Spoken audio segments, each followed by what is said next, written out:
RTV sports ফেস্টে এসে পেয়ে গেছি তানভীর হাসান জোহা ভাইকে। এখন তার সঙ্গে কথা বলবো। ভাইয়া কেমন আছেন? জি, ভালো আছি। আচ্ছা, এই যে ফ্রি ফায়ার হচ্ছে এখানে বা স্পোর্টস হচ্ছে, মানে এই যে এত ক্রাউড সবকিছু দেখে আপনার কাছে কেমন লাগছে? হ্যাঁ, আসলে এটা অনেক ভালো লাগছে। আর সবচেয়ে বড় কথা হচ্ছে আমরা আসলে ভার্চুয়ালি তো সামাজিকভাবে আমরা অনেকটা বিচ্ছিন্ন হয়ে যাই। কিন্তু আসলে আমাদের নিউ জেনারেশন যে তারা একত্রিত আছে এবং তারা ভার্চুয়াল গেমগুলোতে এইসব ইভেন্টে তারা খুব সোচ্চার। এবং আমি দেখেছি যে সিনেমা হলে এত উত্তেজিত হয়ে কেউ সিনেমা দেখে না।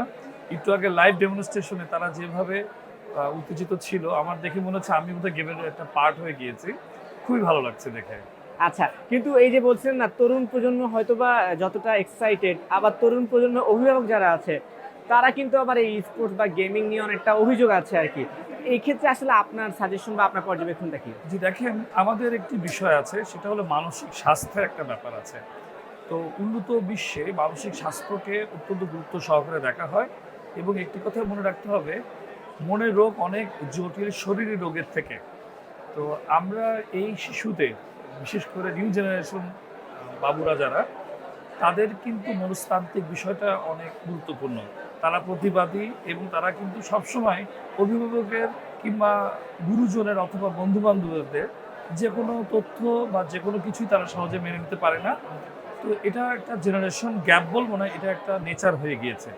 তো এটা পজিটিভ নেগেটিভিটি সব দিকে আছে। তবে আমি মনে করি যে এই ব্যাপারটা আমাদের অভিভাবকদের পজিটিভলি দেখতে হবে, এই কারণে গেম একটা দ্রুত সময় একটা শিশুকে যে কোনো পরিস্থিতিতে কিভাবে সামাল দিতে হয় সে ব্যাপারে সিদ্ধান্ত গ্রহণে তারা অনেক সহায়তা হয়।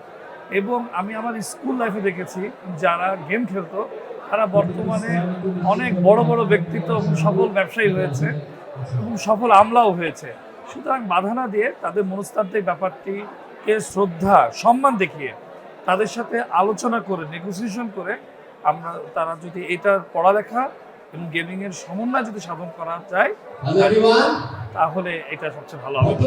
আচ্ছা, আপনাকে তো আমি সবসময় বা আমরা সাইবার এক্সপার্ট হিসেবে চিনি, অনেক কাজ নিয়ে ব্যস্ত থাকি। এর মধ্যে আপনাকে গেমস খেলা হয় বা ই স্পোর্টস এর কোন সেকশন ভালো লাগে আপনার কাছে জানতে চাই। আচ্ছা, ই স্পোর্টস এর আসলে আমি আমি অনেকগুলো গেম খেলি, নট অনলি ই স্পোর্টস। যেমন আমি রেসিং এর গেম খেলি, ফুটবল, ক্রিকেট, স্ট্র্যাটেজিক গেমগুলো খেলি। হ্যাঁ, তবে আমি কিছু স্ট্র্যাটেজিক্যাল ফায়ার ফাইটিং এর গেম আছে, সেগুলো আসলে দুই একটি সময় আমাদের প্লে স্টেশন ছিল তখন একটু দেখেছি বড় ভাইদের সামনে, তবে লং টাইম খেলা হয়ে ওঠেনি, কারণ আমাদের বয়সটা আসলে খেলার না। কিন্তু যখন ছোট ছিলাম তখন আমরা খেলতাম NFX2 যে গাইডগুলো ছিল, তখন আমরা খেলতাম। আচ্ছা, আরেকটা বিষয় ছোট্ট একটা প্রশ্ন করে ছেড়ে দেবো, সেটা হচ্ছে যে ই স্পোর্টস নিয়ে তো আসলে সম্ভাবনা দুয়ার প্রচুর। দেশের বাইরে কিন্তু ই স্পোর্টস খাতটাও এখন অনেকটা এগিয়ে গেছে, সেই হিসাবে আমাদের বাংলাদেশে পিছিয়ে আছে। বিশেষ করে ই স্পোর্টসে কিছু কিছু গেমস এখনো ব্যান করা আছে আর কি। তো আসলে ই স্পোর্টস দিয়ে আমাদের বাংলাদেশের তরুণদের সম্ভাবনা কতটুকু, কতদূর এগিয়ে যাওয়া যায়, এই ব্যাপারে আপনি কি বলবেন? দেখেন, মডার্নাইজেশনের যুগে ই স্পোর্টস একটা গুরুত্বপূর্ণ ভূমিকা পালন করবে। আমি বলতে চাই ই স্পোর্টস একটা ইভেন্ট না, এটা একটা টার্ম হিসেবে বলতে চাই। ইলেকট্রনিক মেন্টাল হেলথ যেমন, ই স্পোর্টসটা খুব গুরুত্বপূর্ণ।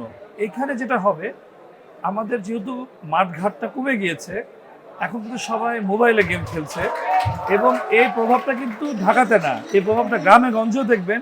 এখন বাচ্চারা কিন্তু রিয়েল টাইম খেলার থেকে মোবাইলে বেশি খেলে, লুডো খেলে। এই লুডোটাও মোবাইলে চলে গিয়েছে। এই অবস্থায় অন্যান্য বিশ্বের সাথে তাল মিলিয়ে গেমিং ইন্ডাস্ট্রি বাড়বে এবং বাড়ছে। গেমিং ইন্ডাস্ট্রি একটি বিশাল ইন্ডাস্ট্রি, ট্রিলিয়ন ডলারের ইন্ডাস্ট্রি, বিলিয়ন ডলারের ইন্ডাস্ট্রি। এখানে যেগুলো হয়, এখানে রিসার্চ থাকে এবং যারা খেলে তাদের টুর্নামেন্ট হয়। বাংলাদেশে এই যে আয়োজনটা করা হলো, এটা যদি রেজিস্টার থাকে এবং এই রেজিস্টার যদি ইন্টারন্যাশনাল যেখানে প্রতিযোগিতা হয় তাদের সাথে এক্সচেঞ্জ করা যায় ডেটা, তাহলে কিন্তু এটার সম্ভাবনা দাঁড়াবে। এবং ইনফ্যাক্ট ই স্পোর্টস থেকে কিন্তু ইউনিভার্সিটির স্কলারশিপ পর্যন্ত দেওয়া হয়।